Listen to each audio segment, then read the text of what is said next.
जय हिंद मेरे प्यारे दोस्तों, हमारे इस चैनल नेक्स्ट टाइम में आपका स्वागत है। देखिए 21 सितंबर 2024 को यूपीएससी जो मेंस 2024 का था उसका जीएस फर्स्ट पेपर आज के इस वीडियो के अंतर्गत पर हम सॉल्व रूप से देखेंगे।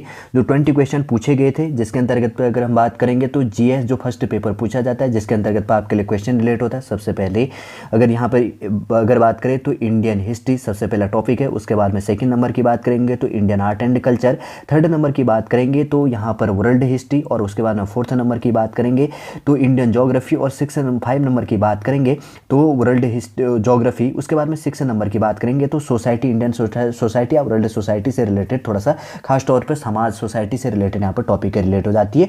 6 सब्जेक्ट है इसके साथ में रिलेट होता है। 20 क्वेश्चन है पूछी जाती है।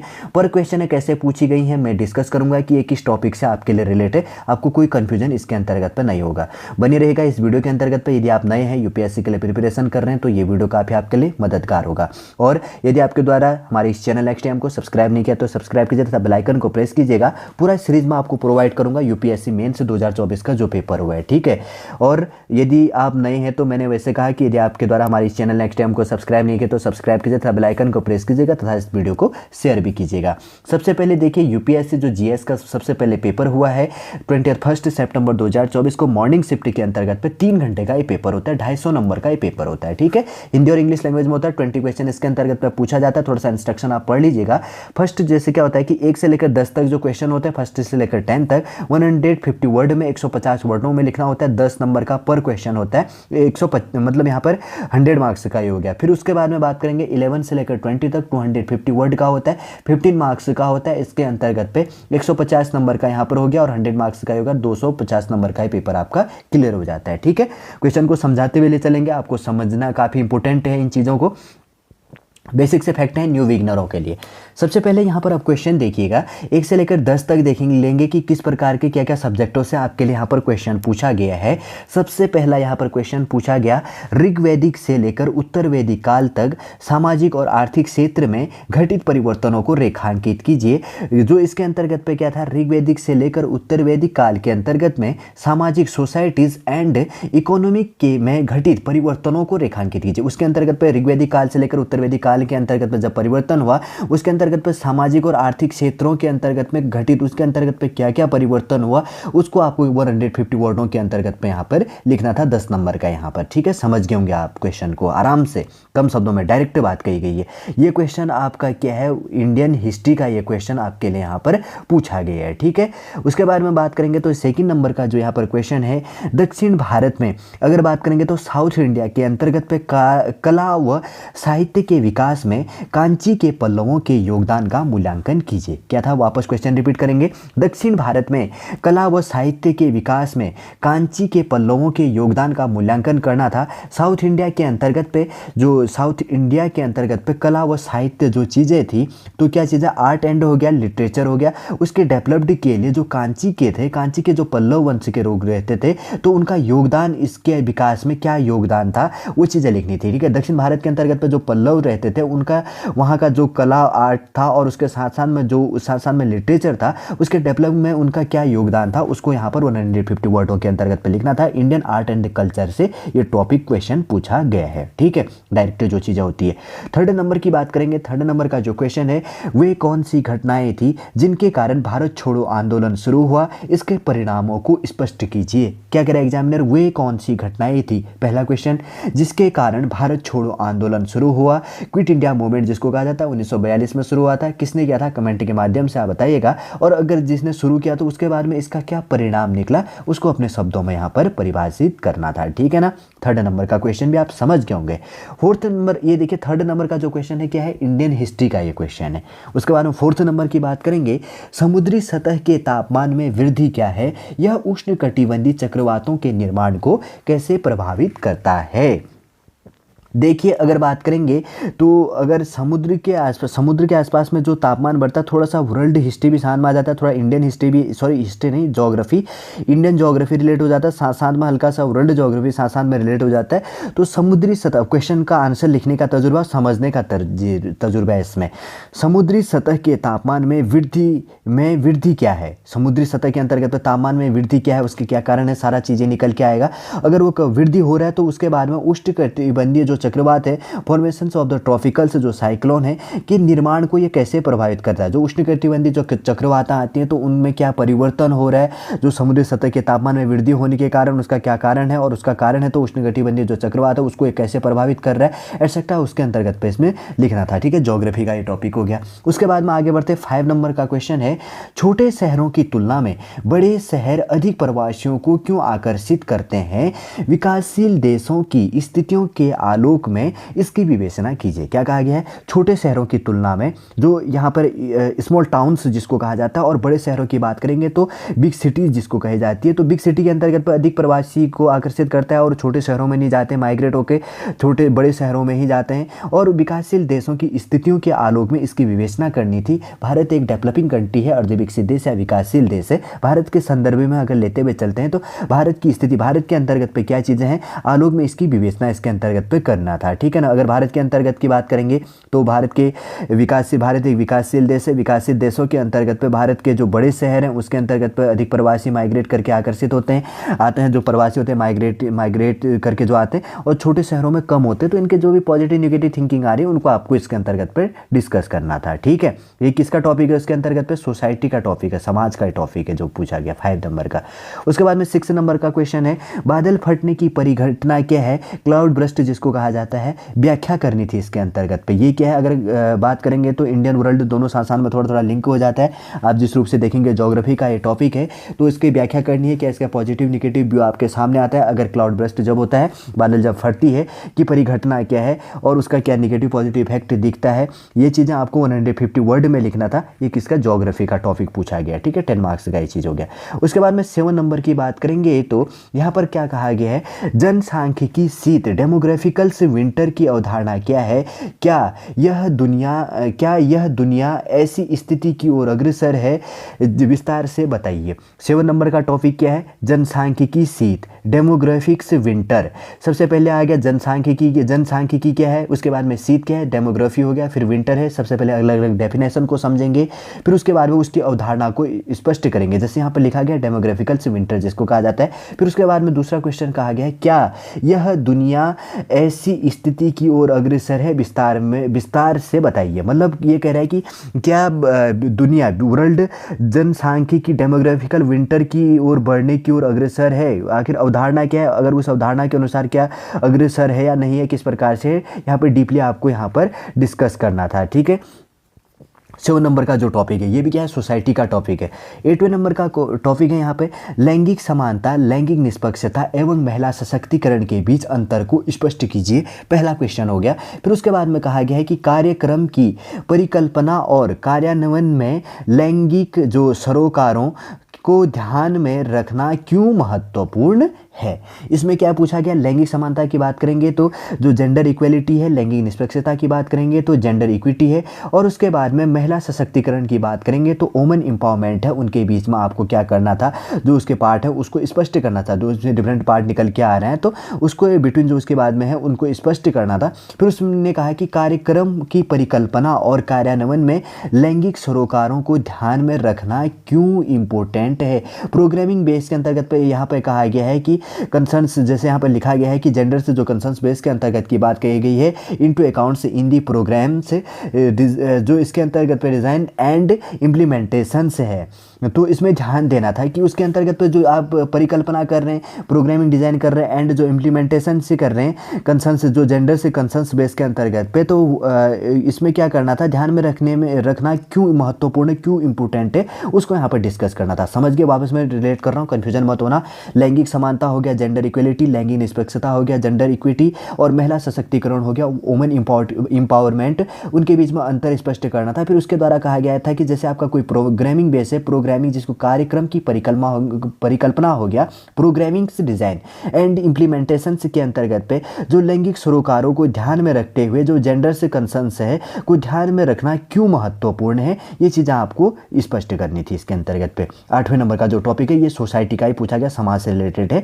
9 नंबर की बात करेंगे, ये भी क्या है, समान सामाजिक आर्थिक पक्ष वाली जातियों के बीच अंतरजातीय विवाह कुछ हद तक बड़े हैं, किंतु अंतरधार्मिक विवाहों के बारे में यह कम सच है, विवेचना कीजिए। ये भी देखिए सोसाइटी से पूछा गया। ये क्या कहा गया, क्वेश्चन वापस रिलेट करते हैं, जो क्या है इंटरकास्ट मैरिज बिटवीन से कास्टेज बेस के अंतर्गत पे सोशल इकोनॉमी पार्टीज, जो इसके अंतर्गत पे सामान्य रूप से समझो समान सामाजिक आर्थिक पक्ष वाली जाति, जैसे मानो ले लो कि हिंदू रिलीजन के अंतर्गत पे ये समान मैरिजों के अंतर्गत पे सामाजिक आर्थिक जैसे जातिगत भेदभाव होता है, लेकिन उनमें शादियों का जो स्तर है तो अंतरजातीय विवाह कुछ हद तक बड़े हैं, उनका लेवल पहले की अपेक्षा डेटाबेस में बढ़ा हुआ है।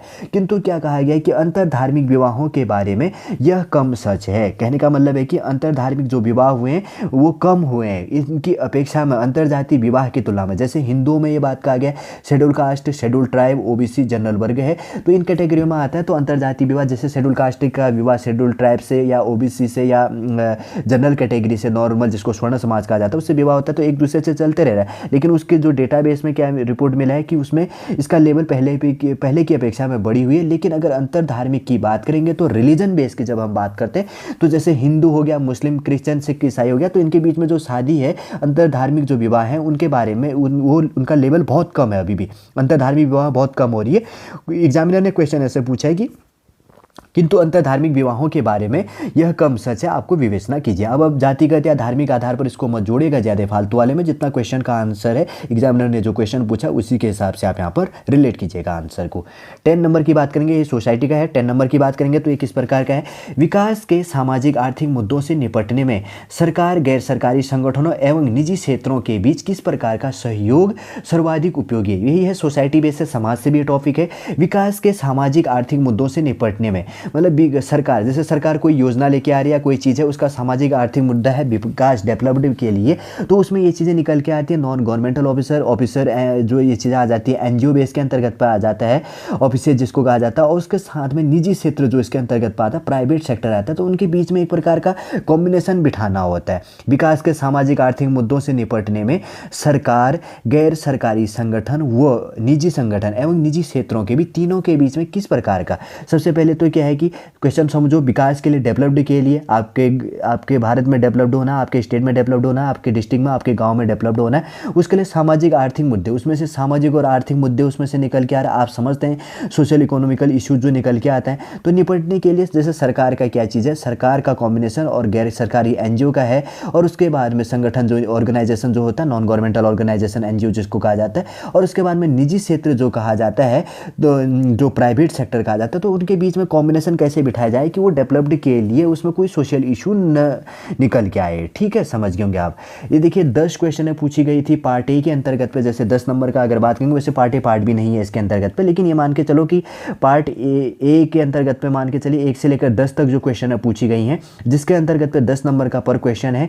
और जैसे पहला क्वेश्चन आपका यहाँ पर हिस्ट्री का पूछा गया है, इंडियन हिस्ट्री का यहाँ पर क्वेश्चन पूछा गया, और उसके बाद में सेकंड नंबर का इंडियन आर्ट एंड कल्चर, और थर्ड नंबर का इंडियन हिस्ट्री, 2 क्वेश्चन आगे, एक आर्ट एंड कल्चर का, और यहाँ पर 4th नंबर का जो क्वेश्चन पूछा गया है वो है यहाँ पर ज्योग्राफी का क्वेश्चन, और 5 नंबर का जो क्वेश्चन है सोसाइटी से, और 6 नंबर का जो क्वेश्चन है यहाँ पर ये क्वेश्चन पूछा गया आपके लिए ज्योग्राफी से, 7 नंबर का जो क्वेश्चन है सोसाइटी से, 8वें नंबर का जो क्वेश्चन है सोसाइटी बेस से रिलेटेड है, लैंगिक समानता, और 9 नंबर का जो क्वेश्चन है ये भी सोसाइटी से है, और उसके बाद में 10 नंबर का जो क्वेश्चन है ये भी सोसाइटी से पूछा गया है। ठीक है, 10 क्वेश्चनों में से सोसाइटी से, समाज से ज़्यादा क्वेश्चन पूछा गया, एक 10वें नंबर का, एक 9 नंबर का, 2 हो गया, उसके बाद में एक 8वें नंबर का एक क्वेश्चन पूछा गया, और 7वें नंबर का 4 क्वेश्चन है, ये होगी, और उसके बाद में एक 5वें नंबर का क्वेश्चन है। लगभग 4-5 क्वेश्चन, 10 में से तो 5 क्वेश्चन यहाँ पर सोसाइटी से पूछ लिए है। फिर उसके बाद में 2 क्वेश्चन है यहाँ पर, एक 1st नंबर का है इंडियन हिस्ट्री से, और उसके बाद में एक 3rd नंबर का, 2 इंडियन हिस्ट्री से पूछा गया है शॉर्ट में, और उसके बाद में 2nd नंबर का Indian and art and culture से यहाँ पर ये क्वेश्चन पूछा गया है।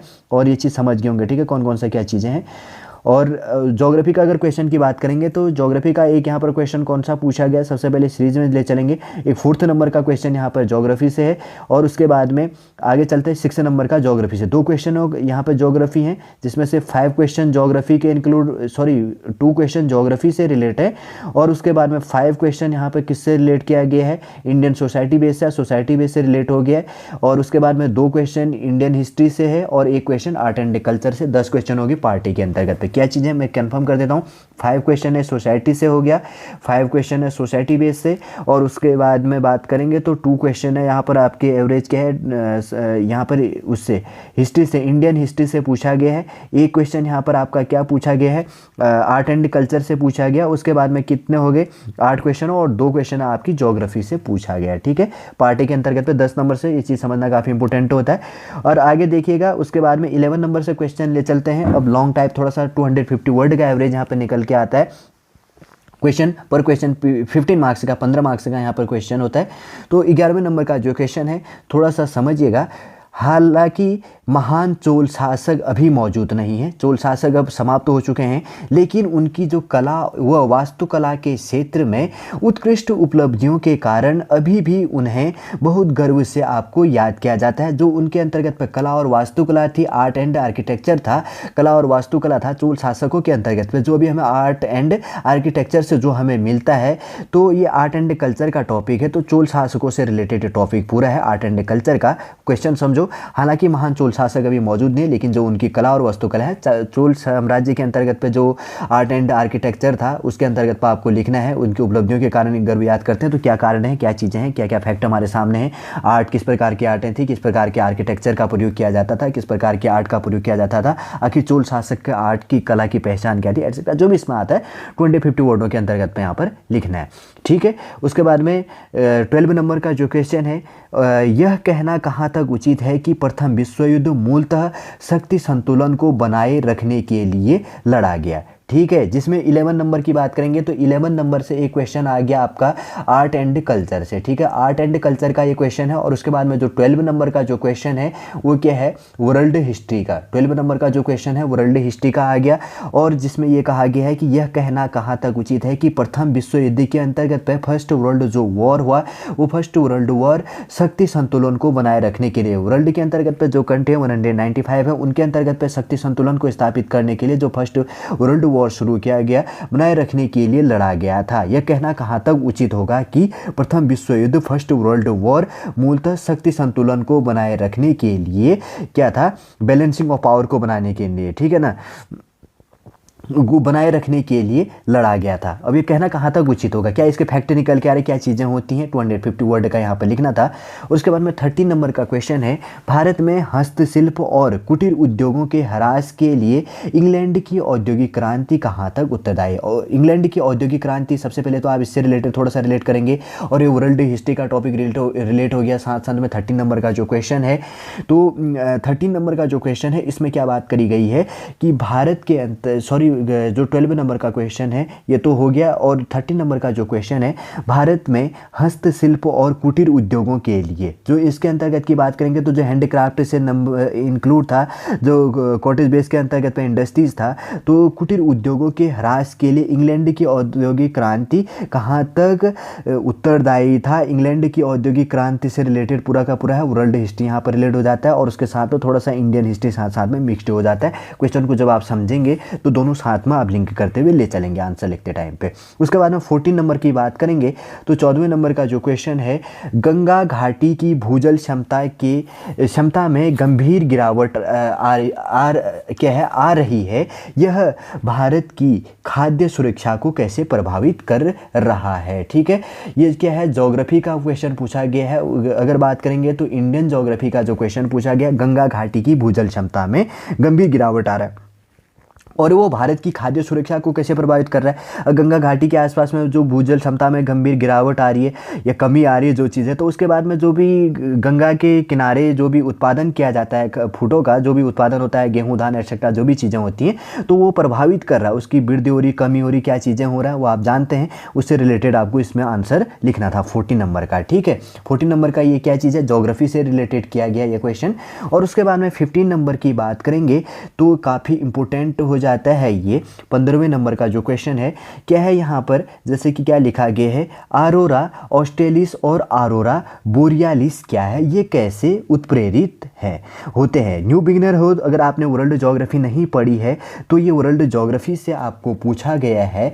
वर्ल्ड ज्योग्राफी का जो टॉपिक है, आरोरा ऑस्ट्रेलिस और आरोरा बोरियालिस क्या है, ये कैसे उत्प्रेरित होते हैं। मतलब ये दक्षिणी रोशनी से संबंधित रिलेटेड है, कभी हम डीपली बात करेंगे। और ये आरोरा जो बोरियालिस होता है जो जो ध्रुवीय क्षेत्रों के अंतर्गत पे वायुमंडल होता है ना, तो उसके ऊपर के अंतर्गत पे, ऊपरी भाग के अंतर्गत पे ये दिखाई देता है, कभी हम इसमें बात करेंगे। तो ये कैसे उत्प्रेरित होता है, मतलब इसके अंतर्गत पे कैसे इसका उत्प्रेरित होने का क्या कारण है, क्या चीज़ है, कभी हम इसमें बात करेंगे डीपली वाले में आने वाले समय के अंतर्गत पर। आप बस अभी इतना समझ लो क्या चीज़ है ऑरोरा ऑस्ट्रेलिस और ऑरोरा बोरियलिस।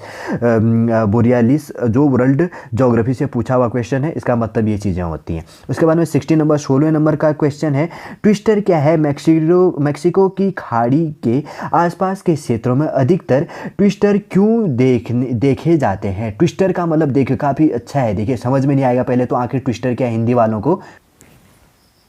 इसको कहा जाता है बवंडर, ठीक है। अब समझ गए होंगे आप ट्विस्टर क्या है, बवंडर।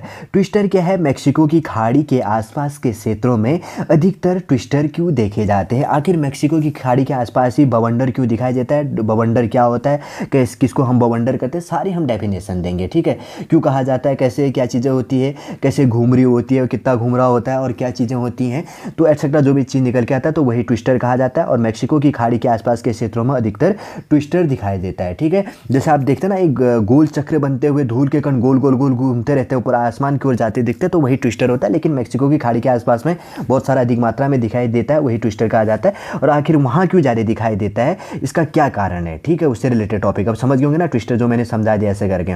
उसके बाद में ये भी क्या है, वर्ल्ड ज्योग्राफी से पूछा गया क्वेश्चन, थोड़ा सा इंडियन ज्योग्राफी भी आ जाता है कि ट्विस्टर क्या चीज़ है साथ में। तो वैसे मान के चलो कि बंगाल की खाड़ी मैक्सिको की खाड़ी पूछा है तो वर्ल्ड ज्योग्राफी यहाँ पर रिलेट हो जाता है, ठीक है, समझ गए होंगे आप। उसके बाद में 16वें नंबर का जो क्वेश्चन है वर्ल्ड ज्योग्राफी हो गया। यहाँ पे 6 क्वेश्चन है जो इसके साथ साथ में रिलेट हो जाता है।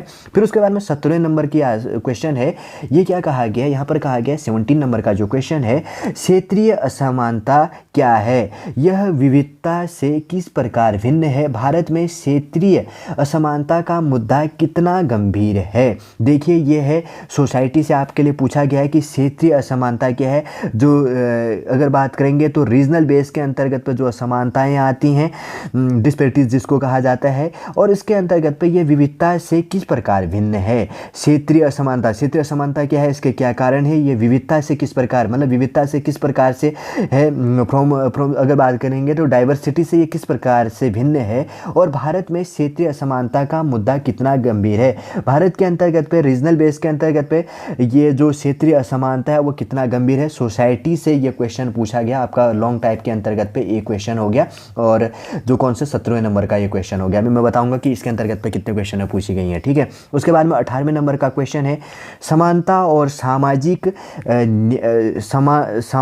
और सामाजिक न्याय की व्यापक नीतियों के बावजूद अभी तक वंचित वर्गों को संविधान द्वारा परिकल्पित सकारात्मक कार्यवाही का पूरा लाभ नहीं मिल रहा है, टिप्पणी कीजिए। ये भी सोसाइटी से रिलेटेड टॉपिक है, थोड़ा सा कॉन्स्टिट्यूशन रिलेट हो जाता है, साथ साथ में उसी के लिए जो नियम नई बनी है तो क्वेश्चन को समझना इंपॉर्टेंट हो जाता है। समानता और सामाजिक न्याय के लिए, इक्विलिटी के लिए, जैसे इक्विटी यहाँ पे लिखा भी होगा कहीं पर, ये देखिए इक्विलिटी मतलब समानता हो गया, इक्विटी की बात कही गई यहाँ पे, और क्या हो गया सोशल जस्टिस, सामाजिक न्याय की व्यापक नीतियों के बावजूद। समानता और सामाजिक न्याय की व्यापक जो डीपली है यहाँ पर, डीप की बात कही गई है यहाँ पर, क्या है, कम्प्रिहेंसिव पॉलिसीज इंक्लूड किया गया है। व्यापक नीतियों के बावजूद भी अभी जो गवर्नमेंट के द्वारा कॉन्स्टिट्यूशन बेस के अंतर्गत पे समानता और सामाजिक न्याय की जो व्यापक नीतियां बनाई गई हैं, अभी तक वंचित वर्गों को संविधान द्वारा परिकल्पित सकारात्मक कार्रवाई का पूरा लाभ नहीं मिला है। लेकिन देखिए संविधान के द्वारा, कॉन्स्टिट्यूशन के द्वारा जो समानता और सामाजिक न्याय के लिए व्यापक नीतियाँ जो बनाई गई हैं, तो उसके बाद में वंचित वर्गों के लिए अभी उसको उनका पूरा लाभ नहीं मिला है। इसमें क्या करनी थी, आपको टिप्पणी करनी है, सोसाइटी से रिलेटेड है, थोड़ा सा पॉलिटिकल साइंस को थोड़ा सा इंगेज मतलब यहाँ पे इंगित कर लेता है, मतलब थोड़ा सा टच करते हुए ले चलता है कि कॉन्स्टिट्यूशन के बेस के अंतर्गत पे क्या चीज़ें हैं। समानता और सामाजिक न्याय का जो टॉपिक है पहले के अंतर्गत तो थोड़ा सा हिस्टोरिकल बेस में भी थोड़ा हल्का हल्का ले चलेंगे, लेकिन वैसे सोसाइटी का ये टॉपिक है, ठीक है, क्योंकि लिंक हो जाता तो समझने की आवश्यकता होती है। समानता और सामाजिक न्याय की व्यापक नीतियों के बावजूद अभी तक वंचित वर्गों को संविधान द्वारा परिकल्पित सकारात्मक कार्रवाई का पूरा लाभ नहीं मिला है, टिप्पणी कीजिए। मतलब वो संविधान द्वारा जो नियम बनाए गए उनको इंगित करना होगा। समानता और सामाजिक न्याय की जो व्यापक नीतियाँ हैं क्या चीज़ बनी गई थी और पहले क्या होता था, हिस्टोरिकल बेस के अंतर्गत पे क्या चीज़ है, वंचित वर्गों के अंतर्गत पे क्या सम्मिलित करता है। तो एक हिस्ट्री या 2-3 सब्जेक्टों का कॉम्बिनेशन हल्का हल्का आ जाता है, लेकिन ये टॉपिक क्या है, सोसाइटी का है, ठीक है, समाज का। उसके बाद में 19वें नंबर का क्या क्वेश्चन है, वैश्वीकरण की बात करेंगे तो यहाँ पर क्या कहा गया है कि कौन सा है, वैश्वीकरण ने विभिन्न वर्गों की कुशल और साथ में युवा एवं अविवाहित महिलाओं द्वारा शहरी प्रवास में वृद्धि की है।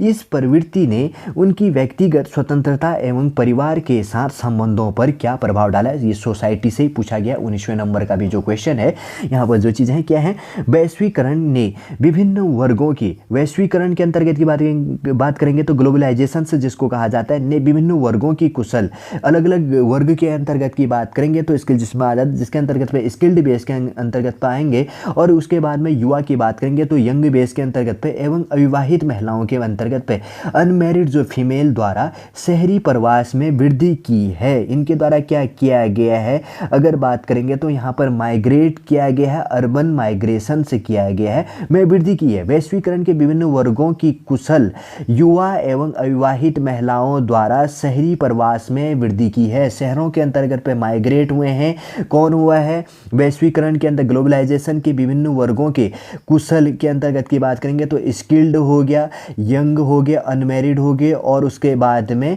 अनमैरिड वोमेन्स के द्वारा क्या किया गया है कि अर्बन बेस के अंतर्गत पे माइग्रेट हुआ है। इसका डेटा अपडेट है, इसमें वृद्धि हुई है।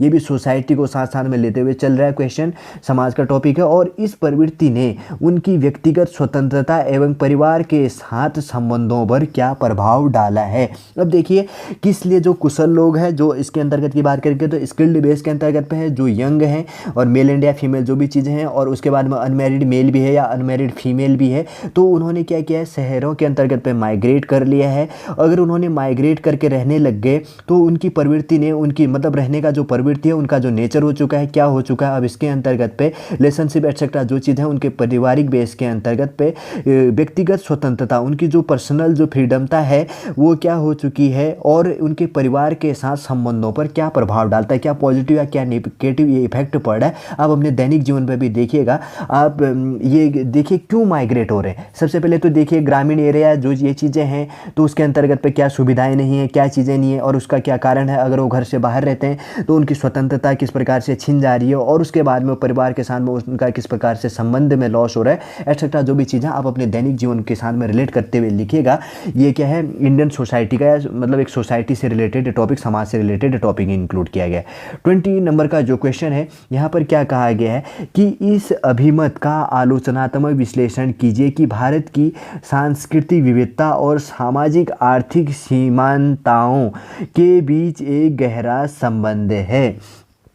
कोरिलेशन से बिटवीन से यहाँ पे कहा गया है cultural diversities and the socio जो इकोनॉमिकल से जो क्या है मार्जिनलिटीज़ बेस के अंतर्गत की बात कही गई है, सांस्कृतिक जो इसकी बात है। तो क्या है, क्वेश्चन समझो ध्यान से, थोड़ा सा यहाँ पर क्वेश्चन घुमा दिया है। इस अभिमत का आलोचनात्मक विश्लेषण कीजिए, मतलब आपको आलोचनात्मक विश्लेषण करना है मत का कि भारत का जो इंडिया का सांस्कृतिक विविधता है, जो क्या है कि इंडियन कल्चरल डाइवर्सिटीज़ है, एंड भारत की क्या है सांस्कृतिक विविधता का मतलब क्या हो गया, इंडियन कल्चरल डाइवर्सिटीज़ और सामाजिक आर्थिक सीमांतताओं के बीच एक गहरा संबंध है। सोशल इकोनॉमिक्स मार्जिनलिटीज़ जो इसके अंतर्गत पे कहा गया है, तो उसके बीच में क्या गहरा संबंध है, उसको इसके अंतर्गत पे इंक्लूड करना है। ये भी वैसे सोसाइटी के बेस का ही टॉपिक यहाँ पर रिलेट किया गया है, ठीक है। देखिए इसके अंतर्गत की अगर बात करेंगे तो यहाँ पर सबसे पहले 1 से लेकर 10 तक जो क्वेश्चन थे हमने डिस्कस कर लिया था, जिसमें से क्या किया गया था कि 5 क्वेश्चन, जिसमें यहाँ पर मैं हाईलाइट कर देता हूँ। 1 से लेकर जो 10 तक क्वेश्चन थे, 1 से लेकर 10 तक के अंतर्गत में 5 क्वेश्चन यहाँ पर क्या सोसाइटी से पूछा गया था, सोसाइटी समाज से रिलेटेड था। और उसके बाद में अगर बात करेंगे तो इसके साथ में क्या था, 2 क्वेश्चन यहाँ पर रिलेट किए गए थे। किससे रिलेट किए गए थे, यहाँ पर ज्योग्राफी से 2 क्वेश्चन ज्योग्राफी से था। और उसके बाद में 1 क्वेश्चन आपका किससे रिलेट किया गया था, आर्ट एंड कल्चर से रिलेट किया गया था। और उसके बाद में 2 क्वेश्चन आपके क्या बचते हैं, उसके बाद में हिस्ट्री से, इंडियन हिस्ट्री से यहाँ पर टॉपिक रिलेट किया गया। फिर उसके बाद में अगर बात करते हैं 11 से लेकर अगर 20 की बात करें, जिसमें से आपका क्या किया गया, आर्ट एंड कल्चर से 11 नंबर का एक क्वेश्चन पूछा गया। कहाँ पर लिखा गया, यहाँ पर है 11 नंबर का जो इक्वेशन है आर्ट एंड कल्चर से, आर्ट एंड कल्चर का एक क्वेश्चन 11 नंबर से यहाँ पे इंक्लूड हो जाता है। टोटल 2 क्वेश्चन है आर्ट एंड कल्चर से, अगर 20 का एवरेज निकालें तो 20 में से 2 क्वेश्चन आर्ट एंड कल्चर का यहाँ पर पूछा गया। फिर उसके बाद में और वर्ल्ड हिस्ट्री की बात करेंगे तो 12 और 13 2 क्वेश्चन है यहाँ पर वर्ल्ड हिस्ट्री का पूछा गया, 12वां और 13वें नंबर का जो क्वेश्चन है। फिर उसके बाद में आगे चलेंगे तो जो ये है 14 नंबर का जो क्वेश्चन है इंडियन जोग्राफी से यहाँ पर पूछा गया है। 15 और 16 नंबर की बात करेंगे तो वर्ल्ड जोग्राफी से आपसे यहाँ पर पूछा गया है। और उसके बाद में 17, 18 और 19 और 20 की बात करेंगे तो ये किससे इंक्लूड हो जाता है, 17, 18, 19 और 20 सोसाइटी से यहाँ पर रिलेट हो जाता है। ठीक है, सोसाइटी से, इंडियन सोसाइटी या सोसाइटी बेस के अंतर्गत पे यहाँ पर पेपर फर्स्ट में ज़्यादा क्वेश्चन पूछा गया है। एवरेज अगर बात करेंगे तो आर्ट एंड कल्चर से 1-2 क्वेश्चन है, 2 क्वेश्चन है यहाँ पर रिलेट की गई है। ठीक है, और उसके बाद की बात करेंगे तो यहाँ पर वर्ल्ड ज्योग्राफी से भी एक 40 नंबर का क्वेश्चन यहाँ पर 1-2 क्वेश्चन यहाँ पर वर्ल्ड ज्योग्राफी से 2 क्वेश्चन रिलेट की गई है। और वैसे ज्योग्राफी बेस में आप समझ गए होंगे, मैंने रिलेट कर दिया है। अब कन्फ्यूजन क्रिएट मत कीजिएगा अपने अंदर में कि 1 से लेकर 10 तक जो क्वेश्चन है किसके अंतर्गत में कौन से क्वेश्चन है पूछी गई हैं। फिर उसके बाद में 11 से लेकर जो 20 तक के क्वेश्चन है कौन कौन से क्वेश्चन पूछे गए, किस प्रकार से आपको आंसर लिखनी हो सकती थी, क्या चीज़ें थी, बेसिक से रूप से मैंने यहाँ पर डिस्कस कर लिया। उम्मीद करूँगा दोस्तों शॉर्टली यूपीएससी 2024 का जीएस पेपर फर्स्ट जो मेंस है मेरे द्वारा आपके लिए समझाने की यहाँ पर कोशिश की गई है, शॉर्ट रूप से किस प्रकार से क्वेश्चन पूछे है। आने वाले समय में हम पर क्वेश्चनों को लेते हुए चलेंगे अगर हमारे पास थोड़ा सा समय होगा। आने वाले वीडियो के अंतर्गत में मैं इसके जीएस के और पेपरों को भी रिलेट करूँगा, किस प्रकार से क्वेश्चन है पूछी गई थी। उम्मीद करूँगा दोस्तों शॉर्टली पूरा जो ये पेपर था आपको समझ में आया होगा। अगर आप यूपीएससी एस्पिरेंट है तो आपके लिए काफ़ी इंपॉर्टेंट हो जाता है और आप ही इस वीडियो को देख भी रहे होंगे। यदि आज का वीडियो आपको अच्छा लगे तो लाइक कीजिएगा, कमेंट कीजिए और हमारे इस चैनल नेक्स्ट टाइम को सब्सक्राइब कीजिए। वापस हम नेक्स्ट क्लास के अंतर्गत आपसे मिलेंगे। जय हिंद, जय भारत।